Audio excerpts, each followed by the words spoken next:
Do you feel like it is realistic to encourage all Black Americans to come back here? I'm going to tell you something. Yeah.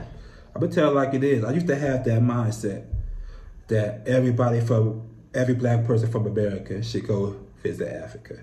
I no longer think that way.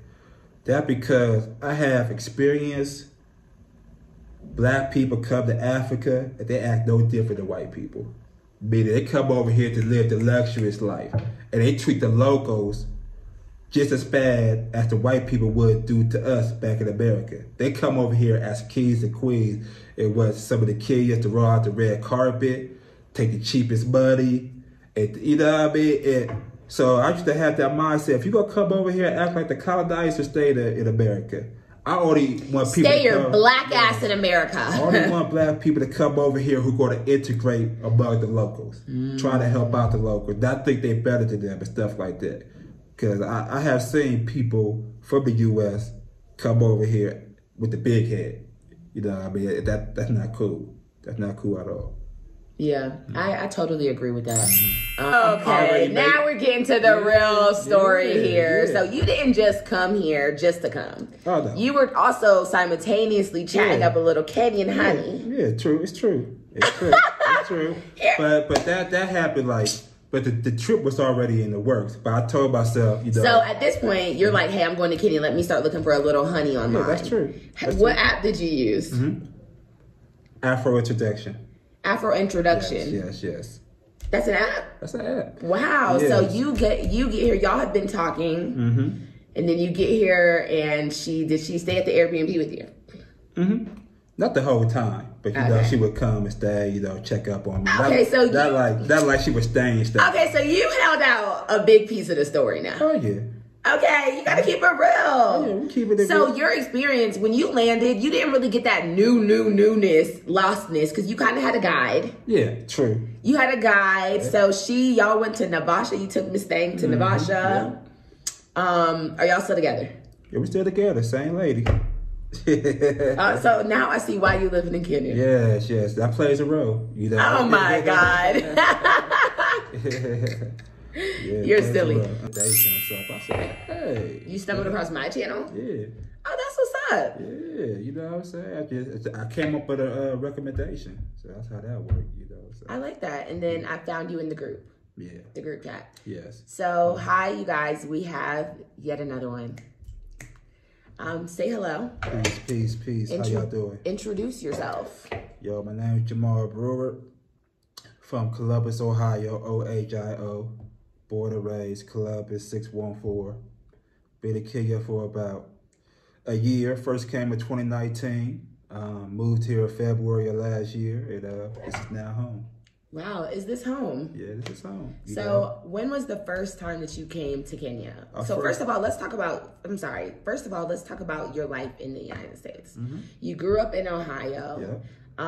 Were you one of these like bandwagoners with the whole like return to Africa thing, renewal, not bandwagon in a bad way, but you know how in the States we just had this like flash of Africanism kind of revisit? No, I've been doing this for years, you know. Since I was a young child, you know, because my grandfather used to put the importance of Africa, and he installed that in me, you know. So had he ever visited Africa? Unfortunately, no. You know, I have to be honest, but he's still around to this day. But he's up there in age. He's 86 years old. He had a stroke recently, you know, so he's kind of on a decline. I mean, his mind is still sharp. Okay. You know. Maybe if a miracle happens, he could finally make that trip here. But he has studied Africa through and through, you know, to the point that it's almost as if he's always been here.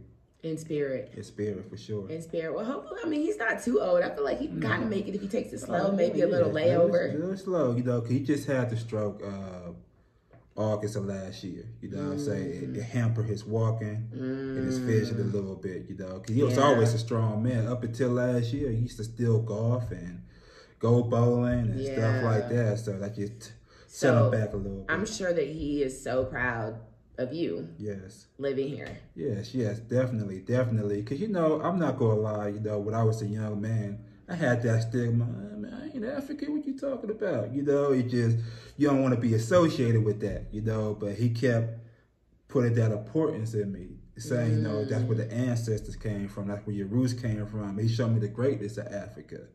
He showed me how we just came from riches. You know, we don't need to just focus on the poverty that it is now due to colonialism.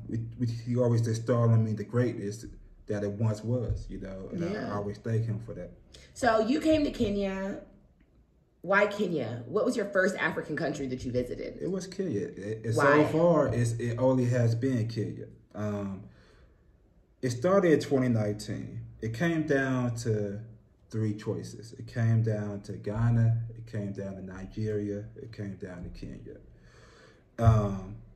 I say this with all due respect. You know, I love my Ghanaian brothers and sisters, and I love the rich history of Kwame Nkrumah and how they became like the first West African country to become independent in 1957. But you talk to about maybe 80% of black people in the U.S., and you ask them, have they been to Africa? Almost 80% of them say Ghana. And I'm like, it's so much more to Africa than Ghana. It seems like that's the only country we're going to when we come from the U.S. So I wanted to be different. Nigeria was on the list because I did an ancestry DNA. The most DNA that I found within my results was Nigeria. I think it was like 40%. Which was more than any other African country. And I was like, wow, you know, so it just be like I'm returning back to my ancestors, my great-great-grandparents. I would check out Nigeria, but around that time, they was having the elections. There's a lot of chaos going on. And then I saw Kenya. While I looked at Kenya, around that time, I think it was around 2018, Kenya Airways had announced direct flights to Kenya. Because prior to that, you had to go to the UK, Turkey, Qatar, or something like that. So when they made that announcement, I said... New York to Kenya. New York to Nairobi. Yep, KQ. You know, take you straight here. And I told myself, let me be different. You know what I mean? Let me be different. Because a lot of time we focus on West Africa, and rightfully so, because that's where most of us come from, is West Africa. But... Some of these East African countries be popping too, from Uganda, you know, Tanzania, Ethiopia. So that's why I chose always Kenya. I don't know whether to say Tanzania or Tanzania. I go back and forth, to be honest. Or Tanganyika. What's the original one? Tanganyika. I never heard that one. So Zanzibar used to be its own country or something, I think. Okay, yeah. And then it was like Tanganyika, and then they joined together to make Tanzania. Well, we gotta. We'll talk about that. Hopefully, somebody in the comment section tell us how to pronounce it correctly. Yeah, hopefully. So you came to Kenya the first time in 2019. Yep. KQ airline from New York to Nairobi. What did you do when you landed? When I landed, you know, I stayed in an area called Kasarani. You know, Kasarani is by Thicker Road and by TRM Mall, you know, because I got an Airbnb there. And, you know, the prices was reasonable. And the very first club that I went to was a club called The Switch. And my first experience was, one thing that caught my eye was my accent. Because, you know, you're not thinking about your accent standing out. But I remember I landed, I went to my Airbnb. As soon as I went to my Airbnb, I went to that club. And I was talking to the guy who was trying to sell me Nami Choma. You know, I'm talking real loud, like, hey, buddy, how you doing? I see like 6 or 7 heads turn to look at me. Because they wasn't used to this accent. Who's saying, hey, buddy? Yeah, you know what I mean? Hey, buddy. It just caught them off guard because, you know. Niaje, poor sana. Yeah, you know, I've been studying Swahili, you know, so I'm not fluent yet, but I can speak it more than the average person. Niaje, Sasa, Habar Yako, Habar Machana. You lost me. I'm learning. Well, you know, my lady's a Kenya, so she helps me. You know? Okay. We'll get into that. Okay. But, yeah, keep going. So you go get some Noma Choma. Yep. And it's funny, I got a story to tell you. When I first had Nama Choma, a lot of Kenyans who watching this video, they gonna laugh at me. I wasn't too familiar with it. So they served me Nama Choma and ugali, the most popular dish here in Kenya. And I wasn't too sure about how to eat ugali. So when I saw the ugali on my plate, I took it, picked it up, and I sprinkled it on the meat. I thought that's how you were supposed to eat it. I didn't know you were supposed to pick it up, take the meat, and then put it in your mouth. Sprinkled ugali. And people start laughing at me, But that's like my first time ever having it. Yeah. But I know how to eat ugali now like a native Kenyan. That's good. I'm not an ugali fan. No. So what did you do that first trip? The first trip, let's see. I went to the National Museum in town. I went to Rongai. That's like a suburban area here in Nairobi. I went to Naivasha. They had I love Naivasha. Naivasha. We went to the lake. And we got on the boat. Yes. Yeah. And, who's we? Oh, me and my lady. We went so you... Yeah. Wait. Okay. Because now I'm lost. How did you get a girl the first... You already had a Kenyan girl the first time you came here. Yeah. I met her on the trip here. So you met her while you were here? Yeah.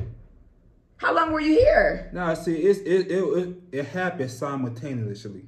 What happened was I was chatting with her online as I was preparing my trip to Kenya. And okay, so y'all have a great time. Yes. You go to Naivasha. You go to the museum. Yes. How long did you stay that first trip? The first trip I stayed about 2 weeks. Okay. I stayed about 2 weeks. And were you sad to leave, honey? Oh, yeah, I was depressed. Oh, honey, I don't want to leave you. I didn't think I would be that depressed, but I was literally depressed. You were depressed to leave her, or you were just depressed to go back in general? Combination of both. Really? Going back to that fast-paced American life, and I was working at a job that... What do you do here? I do online marketing. I think I told you off camera, I got a Facebook page with about almost 1 million followers called Black Knowledge. And, so I actually didn't mean to ask you that. I'm going to cut this part. What did you do at home? What was your job in America? I was doing distribution. I was working for this company. We shipped out restaurant supplies. It's a real popular restaurant supplies. I ain't gonna say their name, but I was there for almost 9-10 years. Just shipping out goods, and every day, it's just time for a change because it was one of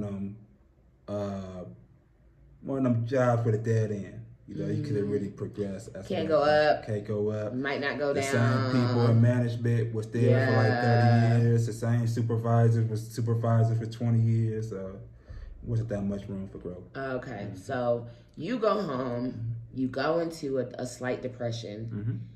You're probably like, let me plan my second trip. Yes. How long was it in between your first trip and your second trip? About 9 months. What happened was I came in March of 2019. And I came back in December, Christmas Day of 2019. December 25th to be exact. Okay, and this is right when COVID is popping off.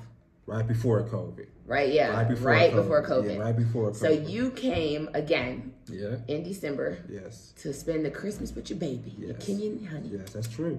Yeah, we spent it in Rongai. That's where our parents live at. Wow. Yes, we had some goat and they slaughtered the goat for Christmas and some nice food there, rice and all that good stuff. Wow. Yeah. How long did you spend here that break? That time I stayed about 3 weeks. Okay. I think I left around mid-January. Okay. And then I went back to the U.S. And I was supposed to come back within 6 months. But that's when COVID really hit. Because I left January of 2020. I think COVID hit around March. And then they shut down the borders and they made it difficult to come back. Yeah, so I didn't come back until November of 2020. Yeah, I came back. Dang. Yeah, so how was it maintaining your Kenyan love all the way from the key to keeping a relationship going, it's not just long distance, but even a close relationship is communication. You got to communicate. The time is hard though. Yes, it's even hard for me to talk to my child and my family. Yes. And that's 8. So how did y'all manage with the time difference? We just had to make an adjustment. So what I would do is we could have long discussions every single day because of the 8-hour difference. But when I would go to work, I would like call her during my breaks. So I would go on break maybe around 9 in the morning. So it would be about roughly 5 o'clock in the evening here. Talk to her for about 15 minutes. Then my next break might be around 12. That's around 8 in the evening here. Talk to her. So we just do little conversations during the week. Then on the weekends, we talk extensive, for a long period of time, hours at a time. Okay, were you sending money? Of course. That's sweet. So but let me say this though. One of the reasons why I fell for her is because she wasn't about money when we were first talking. A lot of people can attest to this who try to date, not just Africa, but any place, Foreigners, people who are away. Right. But, there seems to be a stereotype that they after your money. And some of them are, you have to be real about it. And going back to that dating app, I have talked to numerous women before I came across her. And a lot of them would hit you with these sad stories after 2 or 3 conversations. Oh my God, my grandma just died, and the funeral cost so much money, and I don't have any funeral money or a way to get there. Can you bury my grandma? Yeah, stuff like that. So one thing I've heard stories. One thing that attracted me to her, we was talking for months, before I even came here. And even during my trip here, not once she ever asked me for $1, not even a shilling. Not once she hit me with a story like, I need it for this, I need it for rent, I need it for my son because she got a child. Not once she ever did that. And that won me over because I was ready for it to come, but it never came. So she gained a lot of respect. Even to this day, I could leave money with her. I know she ain't gonna abuse it or lie or make up something to get more out of me. Yeah. So that's how I won her over because I ain't no dummy. I know you try to run game. Yeah, men. So it wasn't until, I know you asked me that I sent her money. It wasn't until she won me over that I decided I'm going to start sending her money on a monthly basis. I decided that. She never asked for that. Did you retire her? Like, does she still work or was it just treat money? No, she still works. Okay, so treat money. That's treat nice. Money, yes. That's nice. Okay, so y'all hung out in December, you said. COVID came later. Yes. What was that one thing that just made you like, I'm about to pack it all up and leave? Or was that just always the plan? Well, it actually happened on my 3rd trip here. Like I said, COVID happened in March of 2020. And I didn't come back until November of 2020. And what happened was I lied to her in a good way. I came here and I surprised her in November because the borders had started to open back up. And I think I was on the first flight back to Kenya. One of the first, customers. Oh, you booked that first flight, baby. As soon as you've been watching the alerts. Yeah, I really waiting on the Kenyan alerts. just waiting patiently. And what I did was I contacted her sister. I said, I want to surprise her. I just want to just come because we've been waiting for almost 11 months for the borders to open back up. Yeah. So I told her sister, I said, help me surprise her. So I made up a lie and said that they delayed my flight until December. So she thinking like, I got oh my God, I'm not going to see my I know. She was losing hopes. And and then you just showed up at her doorstep. That's basically what happened. Oh my gosh. I arrived like 4 o'clock in the morning here, but I didn't get to our place till like maybe 8. You got to go through all the passport controls and stuff like that. And, we live on the other side of the road. It's like a good 45 minutes from the airport. So I first picked up her sister. Her sister took me to her place, and I let her sister go in first. And they was just talking. Oh, so her sister was a part of the plan. Yeah, she was part of the plan because she helped me set it up. And while they was talking, I just slide on in and be like, "Hey, where's breakfast at?" And she just looked in with a dead face. She was just speechless. Like she was just speechless. Oh, that's really romantic of you. That's super romantic. So it was during that trip. I stayed for about a month that time, and I had such a good time. And I said, I am sick and tired of coming here for 3 weeks, go back. Wait 7 months, go back for 3 months, come back. I just got tired of that. I said, You know, the benefit of living in Kenya, the cost of living is so much cheaper. Yeah, I try to tell people all the time, your American money, 1 month of rent here can spread out, depending where you live at. You know, you live in a nice place, so it might be American-like here. It's American prices. You know what I mean? Here, okay. Right. But certain places, you know, it can spread out to about 4 or 5 months. So I said, let me just try it out. I ain't got nothing to lose. So you came with a bag, with a nest egg. Yeah. Enough to kind of sustain you for how long? Oh, yeah. For about, you know, as long as possible. So I was still doing my gigs here, so I was depending solely on my savings. That's not a smart move, you know what I mean? But so what was that conversation like with your family when you're like, hey, you guys, deuces? The first person I told was my mother. Okay. You know, because I had to, you know, my mom's been one of my biggest supports, you know, I still appreciate her to this day. Cause my mom normally tells her like it is, you know. If she's not comfortable with something, she's not gonna hide it, you know what I mean. So just wanted to get her feedback, and she said one of the most regrets she has is that she never took a chance at life.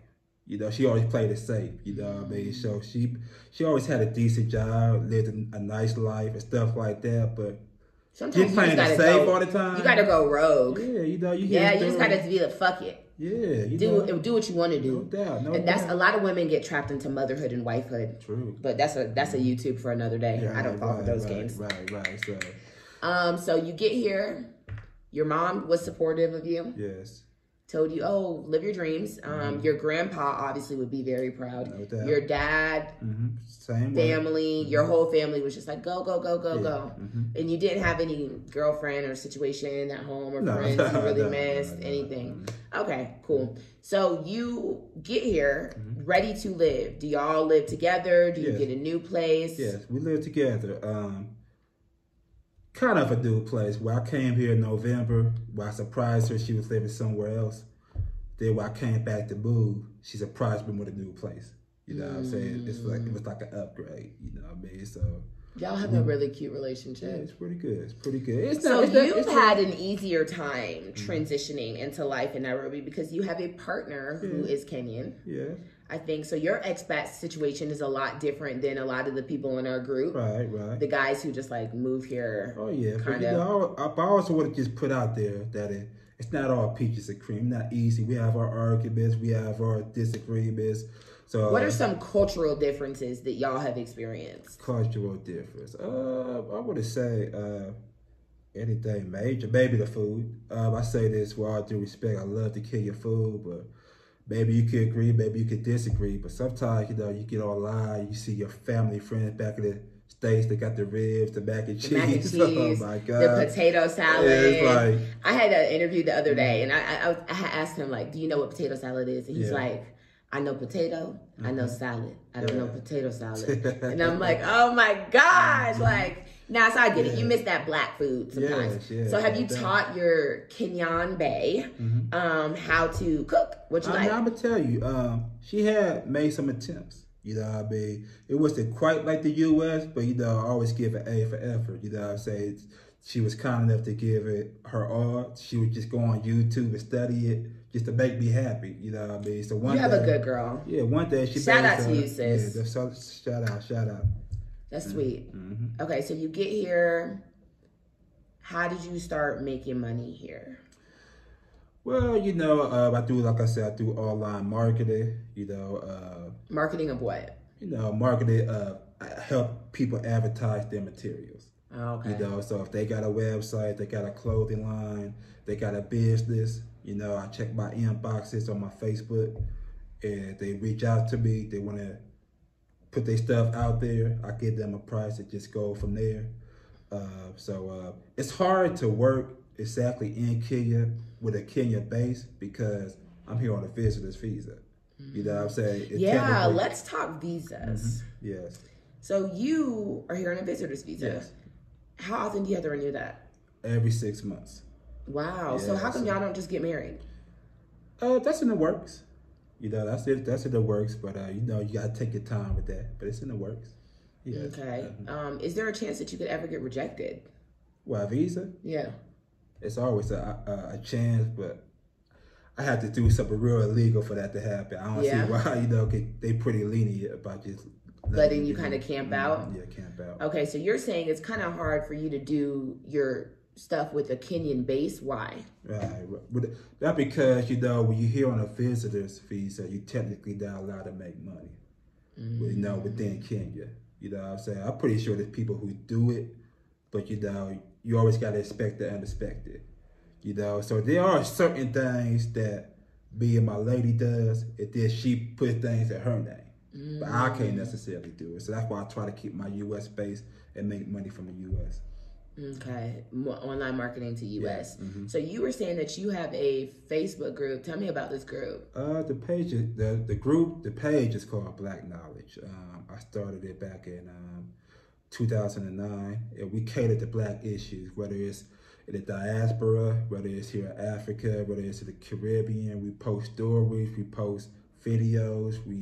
I got maybe a good 8 or 9 admins who help me out. And that's pretty much what it is. Just like about life of Black people, or like history. Life history is a little bit of everything. That's why it's called Black. What made you start it? I used to ask questions on my personal Facebook page, about issues going on, about police brutality, about racism. So why not start a page? I never thought it would blow up like this. But How many people do you have on it? About 800,000. Wow, that's a lot of people who want Black knowledge. Yes, no doubt. Why haven't you taken this to YouTube? YouTube is pretty tricky. It's not for everybody. It's hard work. It's hard work because people don't realize the editing is no joke. The content, the consistency. That's why I give credit to people like yourself. I'm tired, bro. I'm telling you. I look tired. Nah, I enjoy it. I really enjoy it. And it's been a way for me to connect with people. Yeah, no doubt. So, I'm a big talker. So I was just like, why am I always talking for free on my Instagram? Yes. When I could just start talking on YouTube. Do you know what I'm saying? But you would do well because your following would transcend. True. Now, I had thought about it. I'm still thinking about it. You know what I'm saying? But one of the flaws that I have, sometimes I be a perfectionist. So if I can't start it the right way, I just procrastinate. And I try to break out of that shell instead of just put it out there no matter what. Okay. So I'm sure you push your marketing through that page too, since there's so many people on that page. Yeah. That's awesome though. I really love that. Yeah. Do you get a lot of people asking about not repadding, what am I trying to say? Asking about moving, coming back to Africa? Oh yeah, on my personal page. I don't post much about it on the Black Knowledge page, but the personal page, people see my pictures and my statuses, and people ask, how life is, how much it costs here, and things like that. So every now and then, people say they'll come visit. I haven't had a visitor yet, but people talk. My mom has come to visit. No, that's good of her. And my aunt. Yeah, I actually have a lot of people who've come to visit me, which is really good. Yeah. Okay. Yours are coming. Yeah, they're coming. So. At least you have your wife at home, though. I don't have anybody here, so I think they feel bad for me. They feel bad for me, lonely. No, you be good. So your girl, was she teaching you Kiswahili before you got here? A little bit. It was until I got here that, I took it serious because, I love challenges, and I told myself I want to speak this fluid.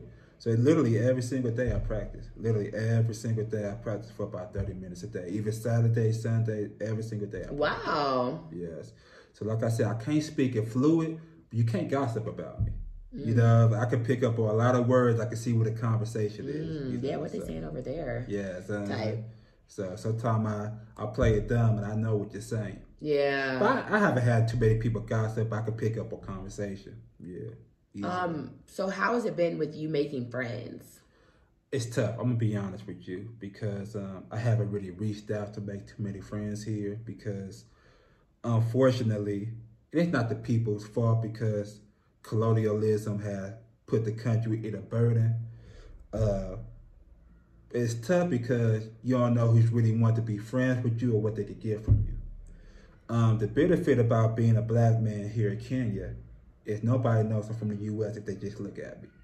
I could go anywhere in Kenya, walk the streets by myself, and nobody knows I'm from the U.S. until they hear my accent. That's the benefit. Me too. You know what I mean? So it always catches them off guard.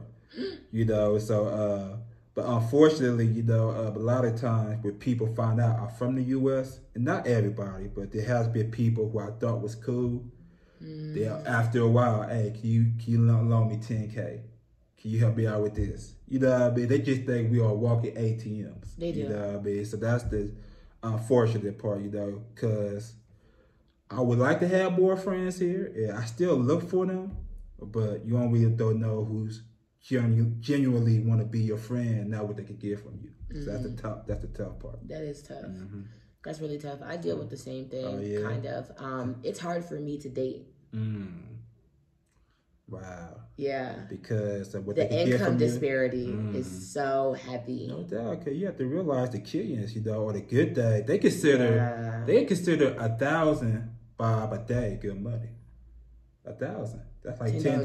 $10, you know what I'm saying? So, it's just, like I said, it's not their fault, you know, from the corruption. Well, no, it's just, it's even if I were to move to Philippines, I mean, it would just be that way when you put the dollar versus these local currencies. No doubt. So I get paid in dollars, you know, so it really is hard. Right. I try not to make money a thing, though.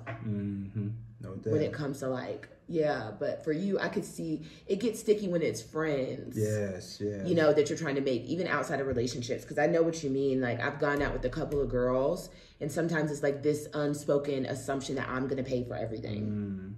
Or like, they're just like, oh, like, can you? No, you know it's bad. When I had an immigration lawyer here who helped me get my visa extended here last year, the immigration lawyer, she asked me to borrow money. Oh, stop. Like the lawyer, like, she helped me get my visa, then a couple months later. Oh, stop. I was like, God, not you too. Yeah, like, that's crazy. I have a lot of people who take my number from M-Pesa and then later message me to hit on me or ask for money. Wow. That's the danger about M-Pesa. You know, I still got my American line. I don't. You know, you know, people keep telling me to go to Safaricom, get the SIM card, but it's like I don't talk to that many people. So you don't have M-Pesa? No. But now I don't have M-Pesa, but I use the app called SendWave. If somebody I have SendWave. But how are you living life with no M-Pesa? I just use cash.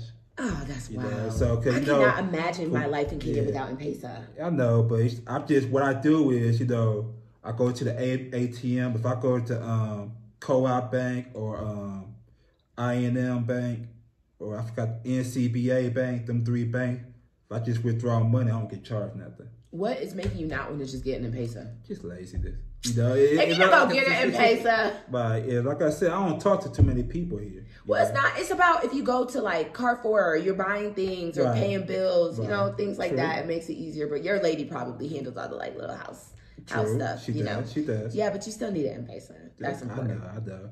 Now you said that, I'm gonna think about it. Yeah. Sure. So, what does your average day look like here? My average day is, you know, I still act like I'm still in America, you know, because I'm a person of routine. You know, I feel like in life, it's just my opinion. People operate different, but I know with me, I have to have a set routine. I can't do things on the fly. When I do things on the fly, I don't get that much done. So literally every single day, I try to wake up by 5 o'clock in the morning. Wake up by 5, check my email, check my messages, see who offered me marketing, see where I could get money at. You know what I'm saying? Then I literally plan my week out. I do something called schedule blocking. You know what I mean? Where I can plan out my whole week.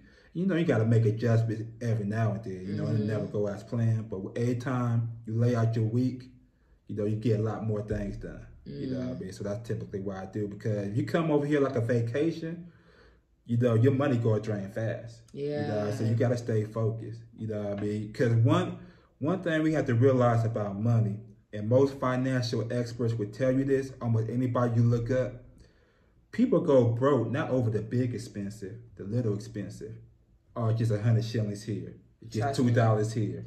After a while, it adds up to a big part of my issue.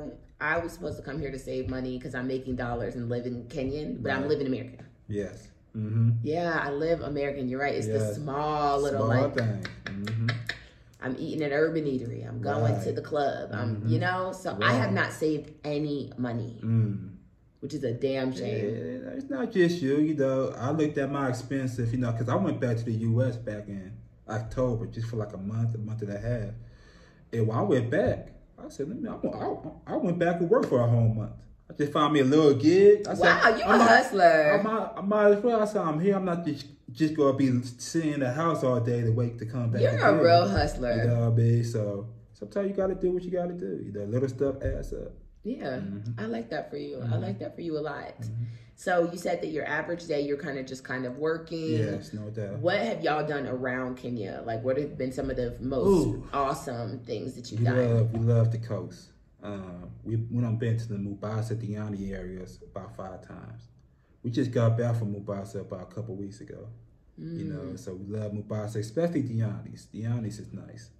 Mombasa was cool for me, but I just love Nairobi. Yeah. It's more if fun. Nairobi had a beach, it would be a wrap. True. I like Nairobi better too. Yeah. You know, it's more convenient, a lot more to do. You know, besides the beach, you don't really can't find too much to do. Yeah, it's a little boring. So what have been some of the things that have been hard for you to grow into living here? What have been some challenges? One,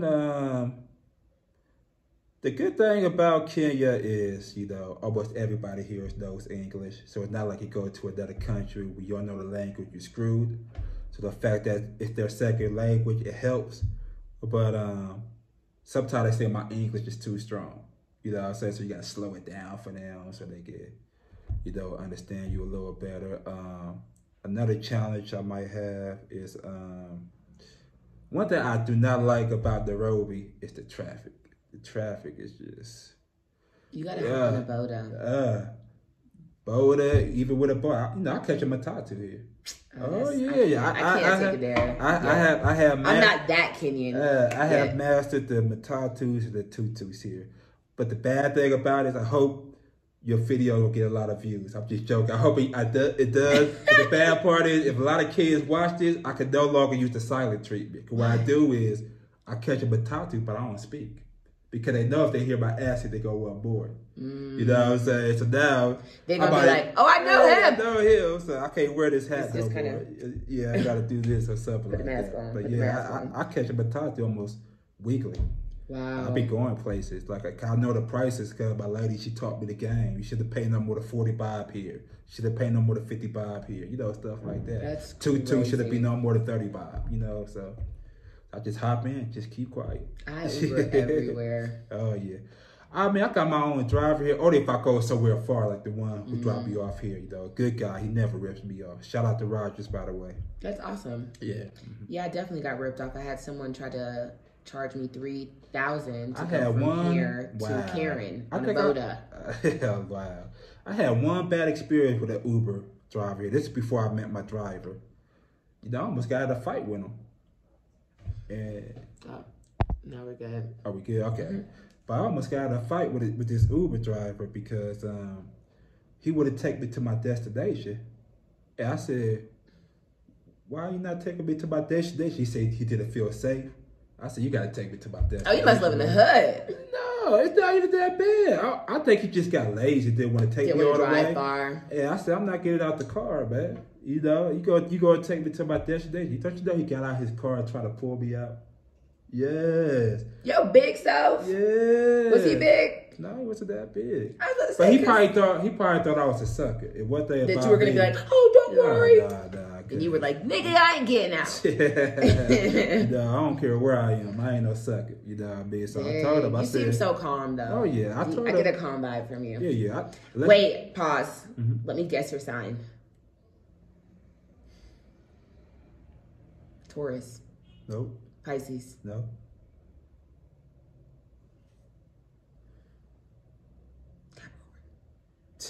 Nope. Dang, I'm off. I'm feeling earth signs from you. You must be a little crazy on the inside because you're giving calm, but you probably have multiple personalities. Gemini. Nope. Close. Dang. Cancer. Yeah. I'm a Cancer. Yeah, okay. I was close. I was going with like the Capricorn, Taurus, Pisces, because I get that from you. I get that energy from you. Okay. Yeah, I'm a Cancer. When's your birthday? June 23rd. Oh, you're a June Cancer. You're a cusp. Yeah. You're like 2 days away from Gemini. Ah, okay. Yeah, you're right. Yeah, I'm a pure in the middle July Cancer. But yeah, that's good. Cancer man. Cancer man. From the traffic to going back to the Uber drivers, I gotta say this, man. Y'all cannot pick and choose where y'all want to go, man. I don't know if you experienced this. How many times you order an Uber or a boat, they say, where you going? Did they say cancel? No, can I tell you? Oh my goodness. This is what really, really, really, really bothers me. Okay. In America with Uber, they do not call you like, where are you? Yeah. Where are we going? Mm-hmm. Look in the freaking app. Yes. Every single time they call you. I'm busy, bro. I'm doing something. I'm trying to get dressed. Where are we going? Just come to the pen. You know what I mean? That's simple. One day, the Uber was like, I popped off because I was so tired. And he was like, so you're going out tonight? Yes. That's why I called an Uber. Genius. Duh. No, I just ordered an Uber so I could stay in.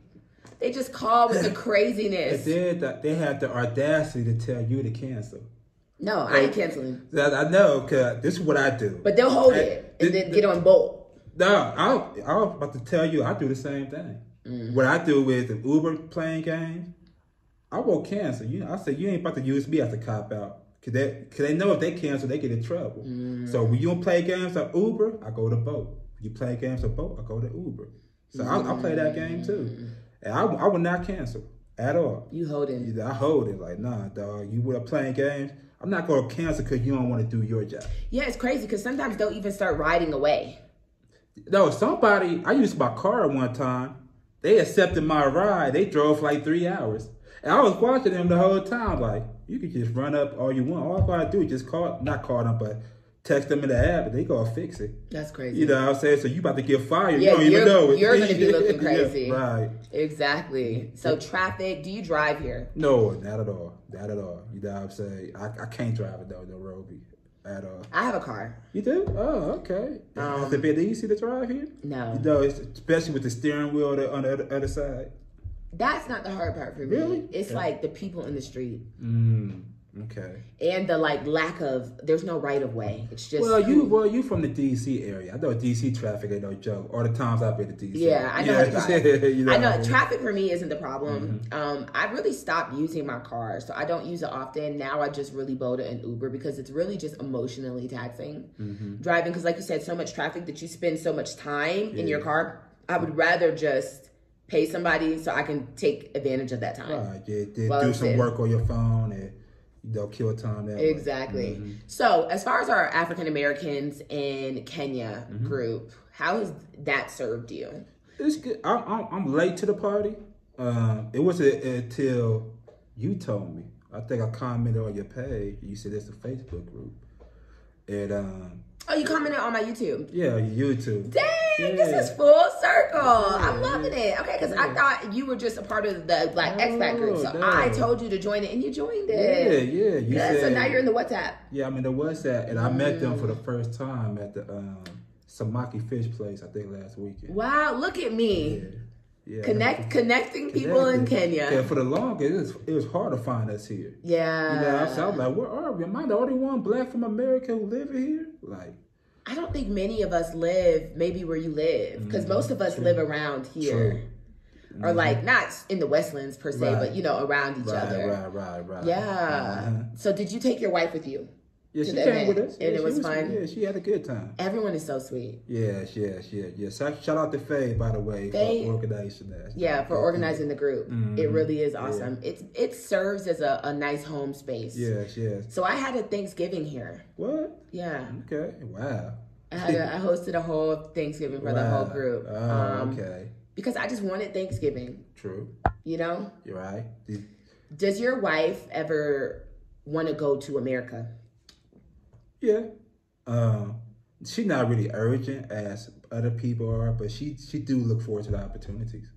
You know, because I told her as much as I can't stand America, the racism, it is easy to make money there. You know what I mean? So she look forward to, because she's a businesswoman. Her business mind is sharp.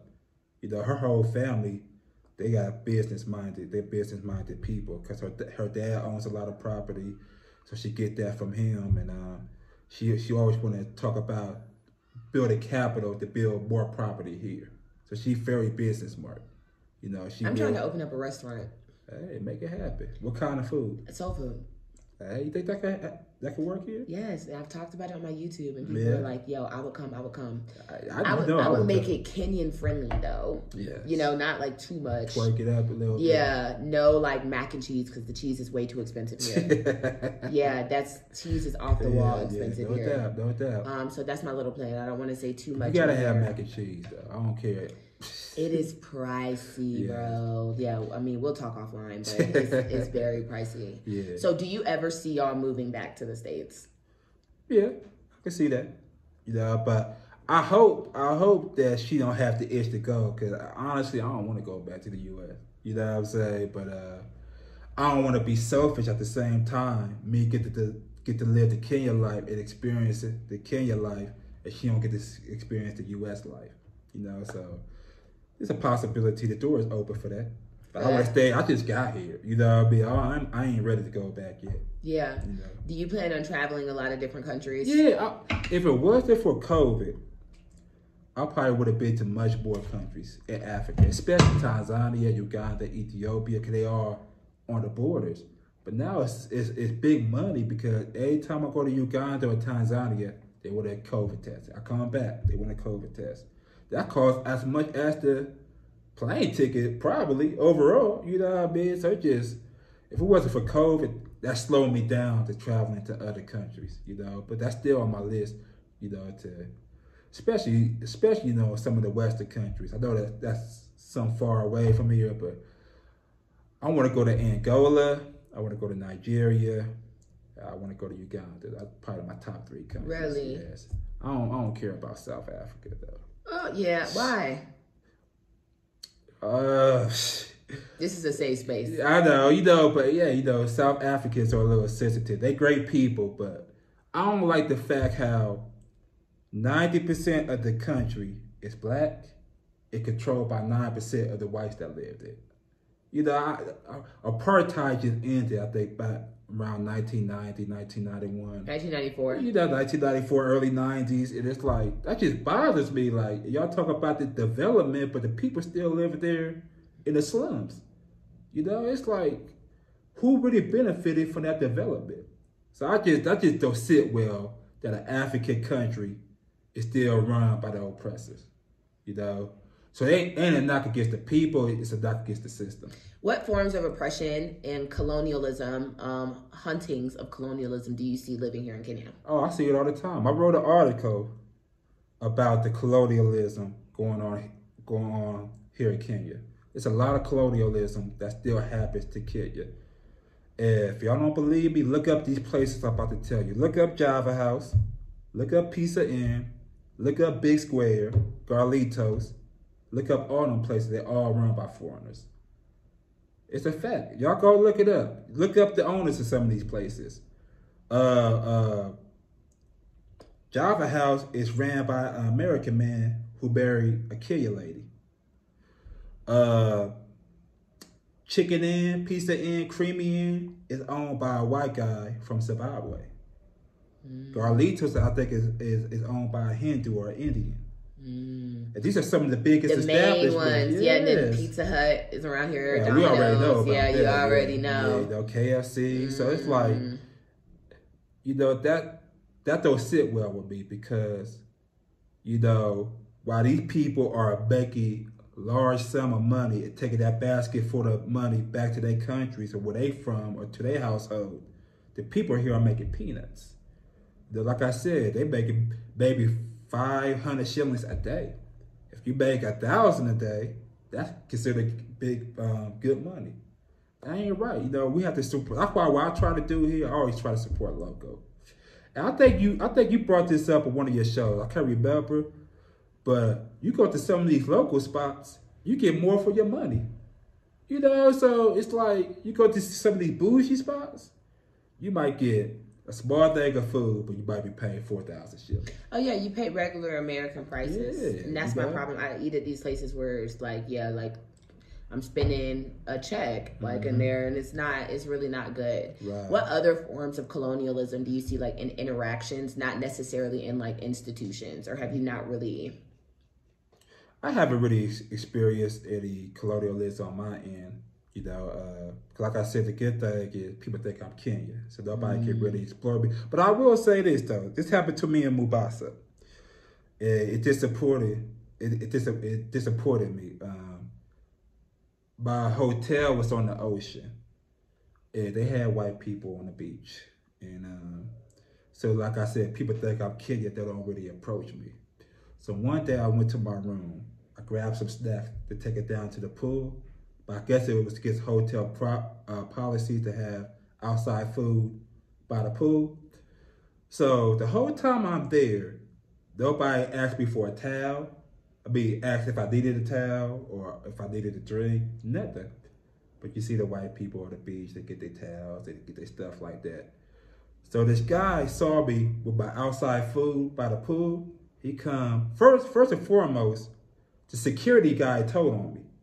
I saw it for the corner of my eye. He pointed me out. I said, why is he pointing at me? He probably didn't thought I saw him, but I saw him. So then the manager came by. He started speaking to me in Swahili. Blah, blah, blah, blah, blah, blah, blah. I don't know what he's saying. Then we heard about assets that we talked about could have outside food. I said, let me tell you something real quick. I got hot. Because the reason why I got hot, because if he would have just told me, you're not allowed to have outside food. I ain't like how that happened. First of all, the security guard, he was a coward. He could have come to me directly. Snitch. He snitched on me. And two, that's the only time you talked to me the whole time. It's where you wanted to criticize me about something. Like I said, I'm there for like 4 or 5 days. They didn't offer me a towel, a drink. Now you ready to talk when you ready to belittle me. Like I said, that's because you thought I was a killer. You heard my accent, you started to backtrack. You know what I mean? So I didn't like that. That made me hot. Yeah. You know what I mean? Hey, Kenya people, the Muzungus is not the way to go. White people, they are not the way to go. Not all of them are nice. Not all of them your friends. Not all of them is going to treat you better than us. We have to get rid of that stereotype, y'all. Not just here in Kenya, but even us, black people in America, we do the same thing. People in Nigeria, white is not always better. We have to have more trust among each other. Yeah, people get tired of me talking about race, but it affects my life every day being a black woman. Yeah. We all have had so many, so you're a little different, but like Simone and them who we come on here, we have had so many people try us here. Just people trying us, like, you know what I'm saying, as black women, or in certain situations where we were saying people will cut us in line sometimes thinking that we're Kenyan, and I'm just like, now you know, like, you know what I'm saying? Please don't get your ass beat up in here. You know what I'm saying? Yeah, like, it's crazy. But what can you say has changed in your spirit as a black man living on this continent? Like, what would you say to a black man in America? Like, how has it affected you moving here? It's been wonderful. It got its challenges, but I have no regrets. Because I ain't got to deal with that racism. Like I said, the biggest challenge I have is just, maybe the language barrier. But like I said, everybody speaks English here, so that ain't too much of a barrier. And just being me, that's a challenge too. Just being myself. Cause like I said, when I go out in public, I keep quiet on purpose. So when I go to the market to buy some fruits, or when I go to the store, I don't like a lot of attention on me, because if they hear the accent, they gonna want some more money out of me. They gonna want to bother me. Sometimes I just don't want to walk the street and not have somebody trying to sell me something because I'm a foreigner. You know what I'm saying? Because in the States, I go out in public, I'm on my phone talking to you, even on the streets. I ain't got to worry about that. But here, I'm always quiet when I'm out in public because I don't want that attention. So that's been a huge challenge. I should have had to be quiet when I go out. So, yeah. What emotionally has been better for you? Like, do you feel more at peace? Do you feel... No doubt. I have not seen somebody killed by the cops here. I have not... see somebody belittle me because of my race. So Do you it's that money also too. Mm-hmm. The dollar, the power of that dollar can get you more, and people will treat you nicer. You know what I'm saying? So it's that power dynamic, I think, coming over here. But I do think that's important to let people know. Yeah, do not come over there with that type of mindset. Yeah, I encourage, and I agree with you. I encourage a lot of people to move back, but I think emotionally too, certain things that we're used to in the U.S. that I've had to transition into, a lot of African Americans would not be able to, or like the nonsense would transfer over. You get what I'm saying? Yep. Yeah, because it's hard to unlearn. And that's one of the challenges that I've gone through here. I've had to really unlearn a lot. Yes. You know? Because being a black woman in America and being a black woman in Kenya are two different things. Exactly. So I've had to reprogram myself, and it's taken a lot of work. It's emotionally taxing. It's confusing, but I don't think everyone will be able to do that.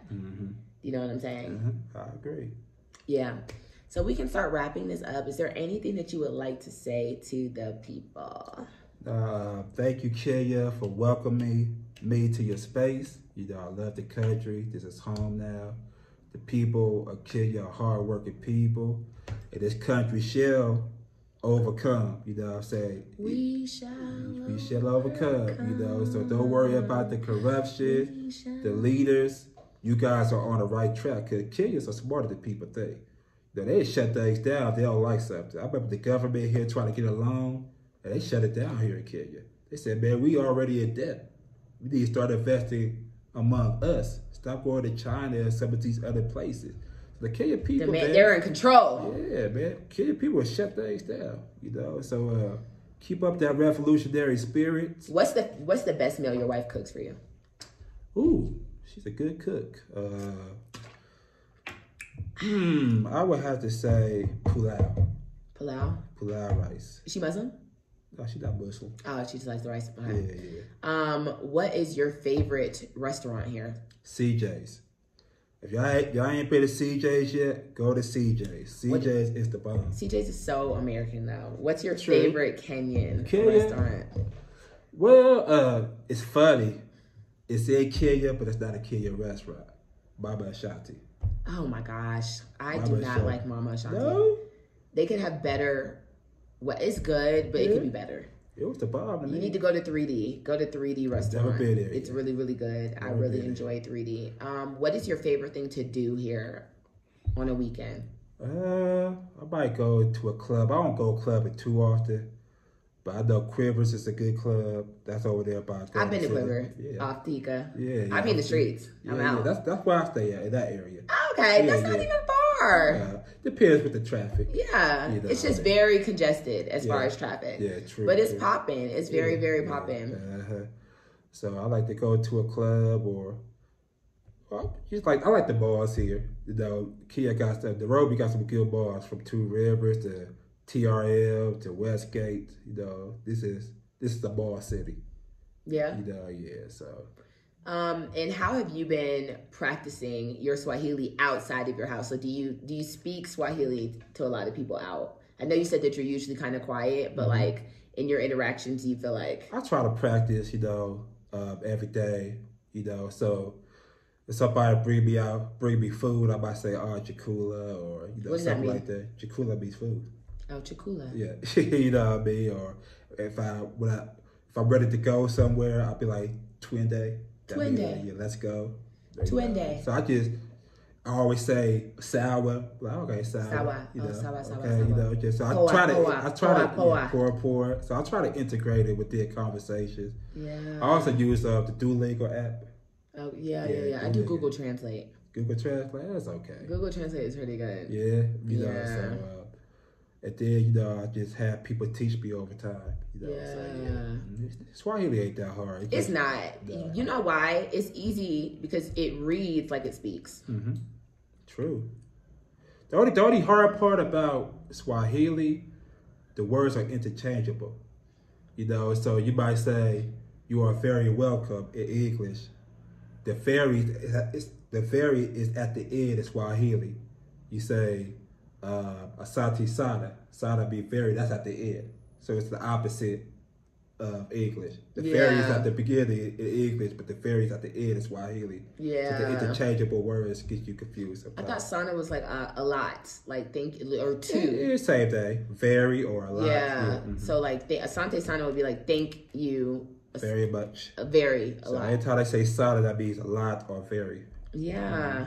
Well, I'm loving it. I appreciate you coming. Oh yeah, I appreciate you. We're gonna let it become on your show, but I want to give a shout out to all the African YouTubers, out there, people like Wodabaya, Miss Trudy, African Tigress. Y'all making us proud because y'all showing Africa in a good light.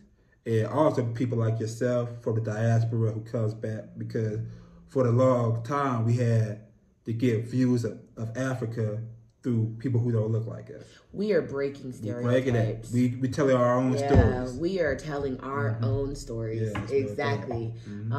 There is way more non-African diaspora people who have come to live here as foreigners than us, So I get what you're saying, because you can go on YouTube and see a lot of like white YouTubers like, and it's hard. You don't really see that with African Americans as much. Right. So I do a lot of interviews, but I am transitioning into vlogging. Right.